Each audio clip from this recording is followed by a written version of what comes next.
O Tribunal de Contas do Maranhão decidiu que não é legítimo o uso de recursos públicos em festividades quando houver atraso, por exemplo, no pagamento de salários de servidores públicos. A decisão atende sugestão formulada conjuntamente pelo Ministério Público Estadual e pelo Ministério Público de Contas.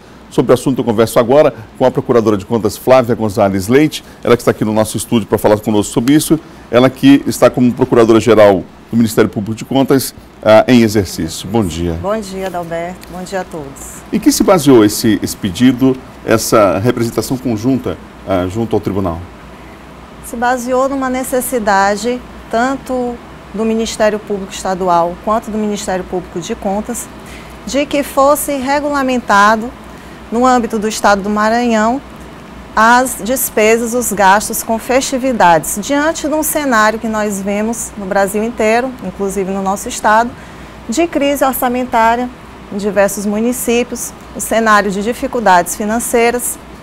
Então, nós ponderamos que não seria razoável, não seria proporcional nem justo que os municípios tivessem vultosos gastos em festividades, de forma geral, sem que antes cumprissem com determinações básicas, sem que antes garantissem direitos elementares, essenciais ao cidadão, como o direito à percepção de salários, pagamento de folha e também os direitos à saúde e à educação.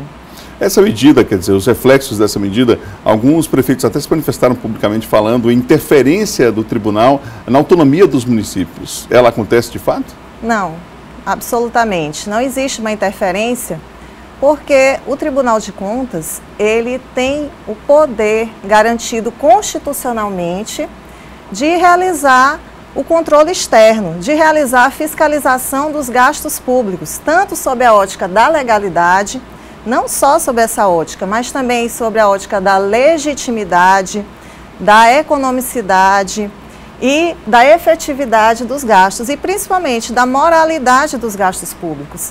Então, o que o tribunal fez foi apenas regulamentar essa questão, não proibiu a realização de carnaval, existem requisitos específicos estipulados na instrução normativa e de forma bem cristalina, o tribunal apenas dispôs e determinou que consideraria ilegítimas essas despesas com festividades nos municípios custeadas com recursos próprios dos municípios, nos casos em que os municípios não estivessem em dia com o pagamento de sua folha salarial, dos comissionados, dos efetivos, dos terceirizados e dos contratados, e também dos municípios que estivessem com estado de calamidade pública ou de emergência decretados.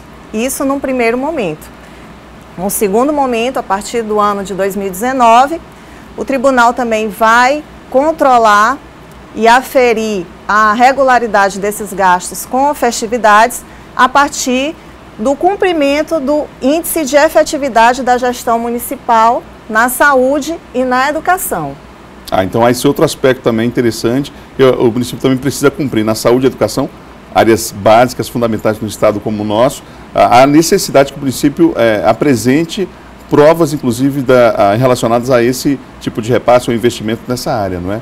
Sim, porque anualmente o tribunal ele faz esse controle, ele já faz essa avaliação, é uma espécie de auditoria, em que é caminhado um questionário e depois o tribunal vai em cada município avaliar se todos os itens que foram respondidos correspondem à realidade, a fim de aferir se aquela política pública na saúde, na educação, no meio ambiente, saneamento, está sendo corretamente desenvolvida. Então é atribuída uma nota a esse município, um percentual que vai de 0 a 100%, e os municípios que estiverem abaixo de 50%, a partir do ano que vem, no âmbito da saúde e da educação, podem estar passíveis de ter alguma restrição quanto à realização de festividade. Mas isso tudo dentro dos critérios que estão estabelecidos, detidamente estabelecidos na instrução normativa. A única justificativa para o uso de recurso público em festividades, a gente viu aqui na norma, se dá nas hipóteses de incremento de receitas de interesse público relevante. Como é que a gente poderia traduzir isso para as pessoas que estão assistindo a gente agora?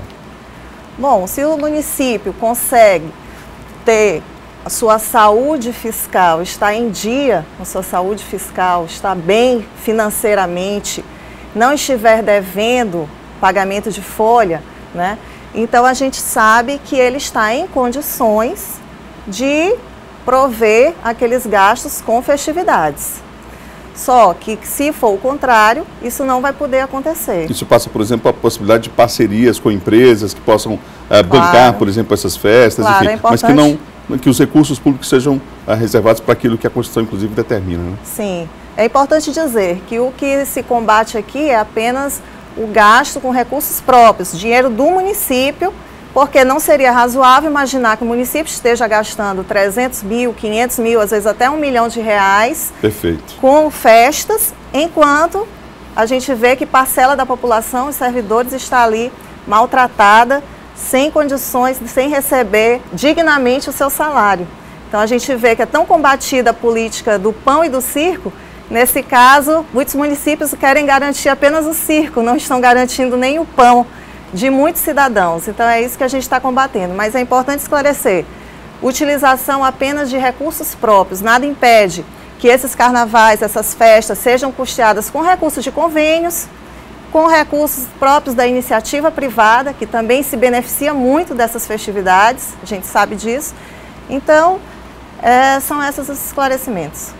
Muito obrigado. Eu conversei aqui com a Procuradora de Contas, Flávia Gonzalez Leite. Obrigado pela entrevista aqui no Bom Dia. Eu que agradeço. Muito obrigada.